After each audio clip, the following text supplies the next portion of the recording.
show is a part of the Quite the Thing Media Podcast Network.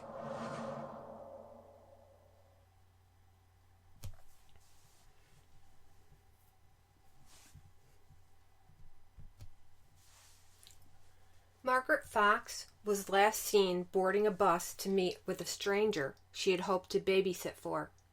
More than 4 decades later, the FBI still are baffled by her disappearance. But in 2019, authorities released audio evidence in hopes that it could be the key to cracking the unsolved mystery abduction of Margaret Ellen Fox. It was the summer of 1974 in Burlington, New Jersey. School was out for the summer. 14-year-old Margaret Ellen Fox and her cousin Lynn Park racked their brains in hopes of coming up with the perfect idea to make some money over vacation. Both girls were excited. It would be their very first opportunity to earn their very own money to spend any way they choose. The plan was decided. They'd babysit. On June 18th, the girls posted an ad in the local paper. Babysitters experienced, teen girls, love kids, work at your home. Followed up with each girl's phone numbers. The next morning, a man identifying himself as John Marshall called the Park home. He stated he and his wife needed a sitter for their 5-year-old son in their Mount Holly home. The offer was $40 a week, which is about $200 currently. Although Lynn was thrilled with the offer of $40 a week, her parents didn't give her permission to take the job because it was out of town and they didn't know Mr. Marshall. John tried again, this time calling Margaret's number, and unlike Lynn, Margaret's parents reluctantly gave their permission. Margaret was asked to start that weekend, but not long after the date was set, Marshall called to reschedule the following Monday, which was June 24th, due to the death of a family member. The big day finally arrived. Margaret got herself ready and wrote a note for her parents. Margaret and her younger brother walked to the bus stop at the intersection of High and West Broad Street, which wasn't far from her home. Her brother saw her get on the bus, and that was the last confirmed sighting of Margaret by someone who knew her. Once she reached Mount Holly, Margaret's instructions were to get off the bus and make her way to the corner of High and Mill Street to meet John Marshall's wife. She would be driving a red Volkswagen. From that point, the plan was for Mrs. Marshall to drive her to the Marshall household, introduce her to her son, and have her home by 2:30 at the latest. Margaret was also supposed to call home when she made it to the Marshall's residence, but that call never came. One may have assumed Margaret simply got caught up with the excitement of her new job and forgot that one important detail. But once 2:30 came and went, and Margaret hadn't arrived home, things started to unravel. The family began to worry. At about 3:30, Margaret's mother decided to call John Marshall's phone number, only to be told by the person on the other end that there was no one by the name of Margaret Fox or John Marshall present. Confused by this information, Mrs. Fox called again, and this time was told she had been calling a supermarket payphone. At this point, panic set in.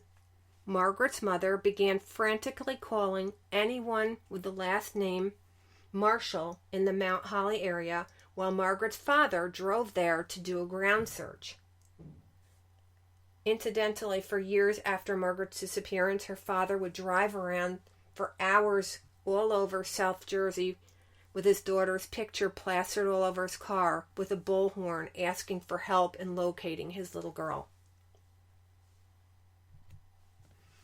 After coming up empty, the family called the police. For the sake of the investigation, all possibilities needed to be explored. When teenagers go missing, the first question is, did they simply just run away? But according to the Fox family, Margaret had no reason. And although she was shy and was bullied in the past, she was very well adjusted and had a great relationship with her family. And as far as her family knew, she hadn't started dating, so it seemed unlikely that she would run off with someone. The next question was, did she even make it to Mount Holly? Now, keeping in mind that her brother watched her board the bus with his own eyes. So it's pretty obvious that she made it there because there were no stops in between. Police questioned some residents near High and Mill Street where Margaret was supposed to have disembarked, and several of them remember seeing a girl fitting her description get off the bus around the time Margaret was to arrive. Additionally, a woman that rode the bus along with Margaret said she remembered talking to her after her son pulled her hair. Another passenger thought he saw Margaret get off the bus at Mill and High Street, which was the stop Margaret was supposed to meet John Marshall's wife. He was also pretty sure he saw her talking to a man in a red sports car. A few others also saw a girl that matched Margaret's description at the intersection. With that said, there's no denying John Marshall, or whoever he was most likely responsible for Margaret's disappearance. But unfortunately, all they had on him was his fictitious name, and that from the sound of his voice, he seemed to be between 35 and 45 years old. And he may have been driving a red Volkswagen. Not much to go on. It was assumed that he was using a fake name, but by all accounts, the man was a phantom, a ghost of sorts. This is until June 28th, 4 days into Margaret's disappearance, the Fox household received a call from a man, and while he refused to identify himself, it seemed like it was none other than John Marshall. Mrs. Fox had picked up the phone, and this is what the person on the other end said. $10,000 might be a lot of bread, but your daughter's life is the butter topping. Who is it? I'm going to play that again so you can hear it one more time since it was so short. $10,000 might be a lot of bread, but your daughter's life is the butter topping. Who is it? $10,000 might be a lot of bread, but your daughter's life is the buttered topping. The clip is brief, but nonetheless disturbing. The caller wanted $10,000 in ransom, which is the equivalent of $50,000 today. This message was reiterated again the following day when the Fox family received a ransom note in the mail that repeated what was said on the call and added that the $10,000 should be placed in a box with a blue ribbon. The letter was signed "So Long Again," with the emphasis on the letters SLA. This was never actually confirmed, but between 73 and 75, there was a left-wing terrorist organization called the Sudanese Liberation Army, which is known by its acronym SLA. They're known for committing several crimes such as bank robberies, murders, and other acts of violence. They also abducted a young woman 4 months before Margaret went missing.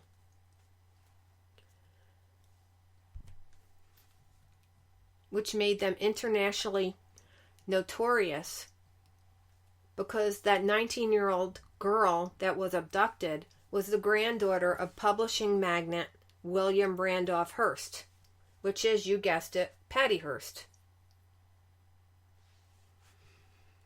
Fingerprints were lifted from the letter, but no match was found. The family, of course, was willing to pay, but no clear method for delivering the money was outlined. On July 1st, just a couple days later, another letter arrived in the mailbox, and this time said that the deal was off and that the Fox family had, quote, goofed.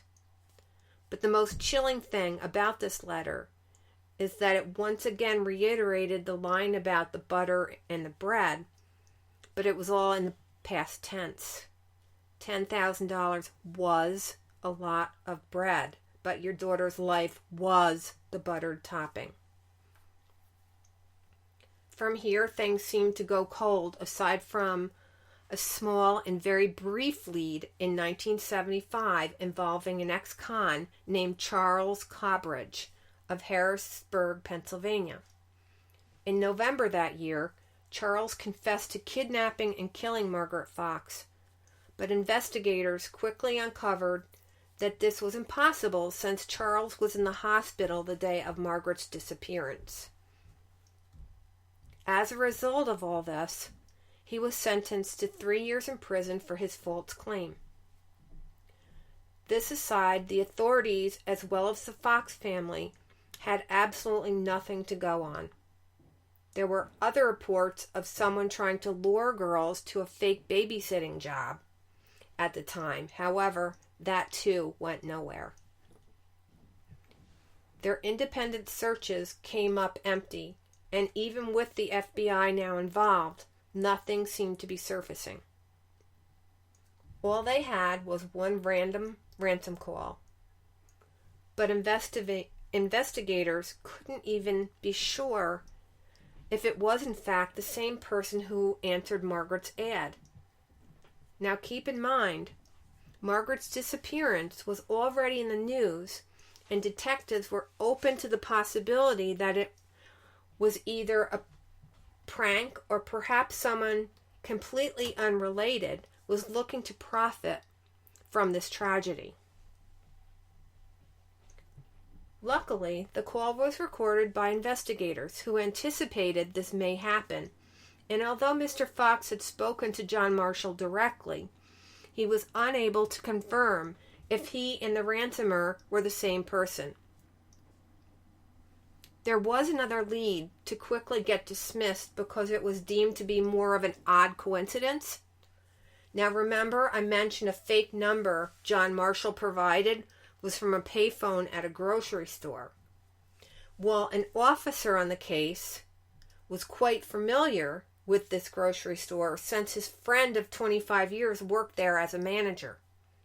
And the friend's name was Jack Marshall. Naturally, this made everyone suspicious, and Jack was brought in for questioning. He provided an alibi for the morning of Margaret's disappearance and took a polygraph and passed. He was quickly cleared. Jack was not only a longtime friend of an officer on the case, but interestingly enough, many other people in the town also vouched for his innocence, including Margaret's sister-in-law, who coincidentally was a friend of Jack Marshall's. There were no further leads. 4 years later, a suspect emerged. He was a sex offender who lived near the bus stop where Margaret was supposed to have met John Marshall. Besides his criminal record, and the fact that he lived close to the location Margaret went missing at the time of her disappearance, he drove a red car. He too had an airtight alibi for the morning of Margaret's disappearance and was cleared as a suspect as well. Years later, a retired officer of Willingboro launched his own investigation and spoke to 2 retired Burlington City detectives who worked the initial case. They came up with another theory after reading her diary, which contained several passages about her being bullied. The thought was it may be possible Margaret disappeared to start a new life, but admitted it would have been difficult for a 14-year-old to start over in a different area and have no contact with